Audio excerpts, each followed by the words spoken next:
Joe Bernal, who remains with just one loss in the Standard Open, and thus in top 8 contention as we're heading into the last 2 rounds. He's playing as, if you were watching the feed, you already know, green-red elves. And the big reason we're going into red with this elf deck is Bonfire of the Dam. One of the interesting discussions in the chat I actually commented on recently was people were saying, once the rotation happens and we are stuck with no more Day of Judgment, we get Mutilate and all these sweepers, Bonfire of the Dam is going to be the premier sweeper in the format. I think Bonfire of the Dam is already the premier sweeper in the format. Yeah, I don't think I want to do anything else but like play Gwyn my opponent. Like. It seems pretty fun.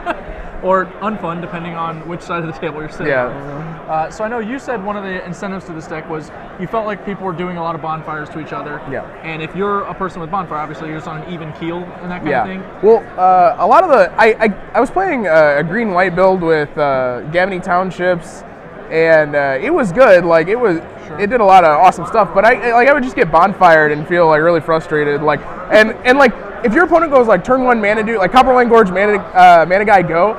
What do you do? Like, do you play out your hand? Like, because they can sweep you as early as turn 2, like with that start, like, and wipe your mana dudes out. So, I felt like the best defense for it when playing a deck like this is just be able to do it back to them. Like, if you're just like mana dude go, like, you could sweep them. So, you get to blow them out just as hard as they can. So it's not really great magic, but it's bonfire. It's powerful magic. Yeah, that's all that really matters. Now, one of the things about bonfire is like a lot of the green decks have been trying to find ways to like break parity. Yeah. People are playing like Machias in their pod decks because it lets you get ahead in these like bonfire Restoration Angel fights that people are doing. You have an excellent way to break parity here in Soul of the Harvest. Travis Wu, I know, played Soul of the Harvest as well. I think he had a full 4. You're running 3 in your elf deck. And how's Soul been working out for you today? I mean, it's just your end game. Like it's your combo. Like you can put him into play as early as turn 3, and he's just your glimpse of nature that is on a 6/6 body. Several turns. Has immunity to dismember been like a big deal for this guy? I'm not sure. Like I think opponents haven't cast it. My opponents haven't cast it. I know they've dismembered at some points, but I mean, usually if you untap with that guy, you just like straight win on the spot. Like there's you'll draw like 3 cards off of it, and like they have to follow it up with a sweeper or they die. Like so. Now, I know one of the reasons that Elves, as a strategy, is like getting a lot of heat. Is Arbor Elf got reprinted in M13. You even have M13 Arbor Elves here. Yeah. None of the old school. Nope. Straight up new Arbor Elves. And we've also got Elvish Visionary. Yeah. That's the best card in the deck. The best card in the deck, Elvish Visionary. Known as one of the best elves in Legacy as well. Yeah. It's a little more powerful there with Wirewood Symbiote and all. Yeah, but, definitely.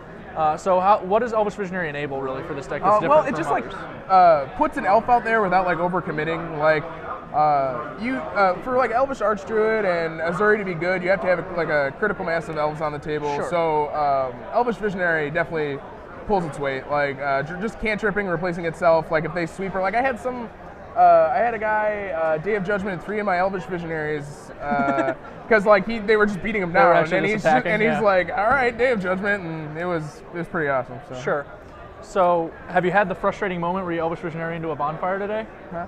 No, every time I draw that card, I don't care. Like you're okay with it? Yeah. Sure. We've also got a very underplayed card here in Copperhorn Scout from Scars of Mirrodin. Copperhorn Scout, what are we doing with the Copperhorn Scout here? Well, the number might seem really odd, but 2? This card, this card really sucks a lot of the times. But sometimes it just makes like 15 mana or something by untapping like an Archdruid or 2 Archdruids, and you can really just win in some terms that you wouldn't be able to do with any other cards. So with Copperhorn Scout, did you start on like 4 and find out it was bad, or did you start with like 1 to Green Sun Zenith 4 and decide you wanted another one? I played Elves like I don't know, a long time ago I tested it, and this card was awesome and then terrible, and I always wanted just 2. I never wanted any more. So like that's the number I started at, and like that's the number I've so you're deeply kept. familiar with Copperhorn Scout. No, the card is awesome and terrible. All right. The rest of the main deck is as you would imagine it: Llanowar Elves, etc., Archdruids, maybe even a Azuri Renegade Leader or 4. Kessig Wolf runs. Yeah, that card's really sweet when you have Archdruid on the table. Let's talk about our sweet sideboard cards. I know you have like a semi-transformational thing going here. Yeah. You've got 1 Huntmaster in the main deck. There are 3 more Huntmasters as our checklist cards in the sideboard, and 2 Thragtusks, also from M13.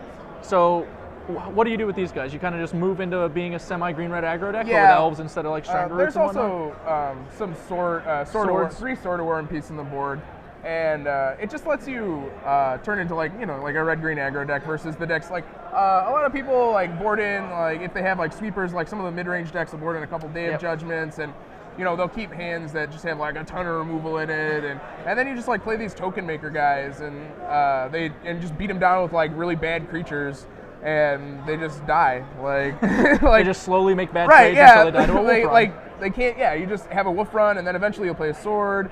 I mean, the deck, it does so much incremental damage, like post board when you have Huntmaster, Thragtusk, Elvish Visionary, all these like really 2-for-1 creatures. Sure. So. Another great answer to sweepers that I was personally amused by was the Malira Sylvok Outcast, which is excellent against Black Sun Zenith. Definitely not in there for Black Sun Zenith. Are you sure? Are you sure? No, obviously sideboarding it for the Infect decks, which have been really popular in Moto. There are a few in the room today. However, you, I assume, have gotten to use it to some use against some black decks. Against Anthony Eason, I just like put it into play and like shut off 4 of his outs or 3 of his outs that he had to my board in Black Sun Zenith, and that was it. So quite reasonable. Yeah, I mean, and you good. also I drew a card off of it, so got to play Ground Seal against Anthony. Yes, Ground Seal is also an M13, a lesser known reprint. It's an enchantment that cantrips when it comes into play, which is automatically pretty good, especially in your cantrip heavy deck already. Yeah. But it shuts off. It basically gives Graveyard Shroud. And it's not just your opponent's graveyard, it's also yours, so you can't just run it in your Snapcaster Mage deck. It's not that cute. But how have you liked Ground Seal today? It's been like really good. It's just a cantrip, so it's not terrible. Like you're never that disappointed. Right, yeah. And you just making Snapcaster just a 2/1 is really awesome. And like Grafdigger's Cage is just like really mediocre. Yeah, it's really bad. I also play Green Sun Zenith, so I mean Ground Seal's been pretty good. Like shutting off Snapcaster was great. So. I've really liked an Eye Hill Spellbomb in black deck, so I imagine I'll feel the same way about Ground Seal. Like it's just an excellent card in general. Right. And like just leaving it on the table forever is just outstanding. Like and they can't unbarrel rights either. Sure. Like you can put it into play against like Frights or something like that, and something that would be like a bad matchup if they Elish Norn early, and you just play Ground Seal, and you're like, okay, sweet. Now, I know we did discuss a little bit the green-white deck that Travis Wu posted up on Channel Fireball. Yeah, now, he was running Craterhoof Behemoths, and on Twitter pointed out that, just having one in your deck somewhere would have made your Green Sun Zeniths a little more... I mean, I didn't think about a Craterhoof Behemoth. Like, maybe it's awesome. I don't know, but... the one of Craterhoof Behemoth? Like, these are my Craterhoof Behemoths. Like, I just want to bonfire people. Like, that card is so silly. Honestly, I could see, like, one Craterhoof being a semi-reasonable thing. It's probably awesome, but, I mean, I've, like, bonfired for 15 today, so... I don't know. I mean, I wouldn't cut a bonfire for it. Okay, yeah, all right, sure. Reasonable. I'm sure I could cut something for it, but I don't know. Like, I didn't think about it, so... Sure. Like, never actually crossed my mind. Are there any changes to the deck you think you'd make? Play it this far, Yeah, I would work on the sideboard a little bit. Sideboard? Like, the Ground Seal is definitely good enough to be like a 3 or 4 of. Like, it's so like efficient at what it does. It's so high impact, but at a low cost. Right. Yeah. Like replacing itself. The Sword of War piece have been awesome. Like just being able to change into this deck that just spews out creatures into like a single threat with a sword on it has been outstanding. And between Birds Elves and Arbor Elves, you have more turn 3 or turn 2 Sword of War pieces than most green red aggro decks will come equipped with. So. Yeah, I would definitely play an Acidic Slime somewhere. That was a big mistake. I don't know why I'm not playing Acidic Slime somewhere. Not even a Viridian Corruptor? Oh no, just nothing. Like my Green Sun Zeniths cannot be disenchants. It's awful. Yeah, that was a big flub. But I mean, it's fine. I have some ancient grudges and stuff. Sure. Okay, try to get there. It's fine. I personally found it funny because I remember in Indianapolis when Innistrad came out, you took like the mono red deck and splashed Wolf Run into it. Yeah. And here you took the mono green deck and splashed red into it for Wolf Run. Yeah. And it just made me laugh. The parallelism of it. So that card's awesome. Like it's Fireball on a land. Like it's very reasonable.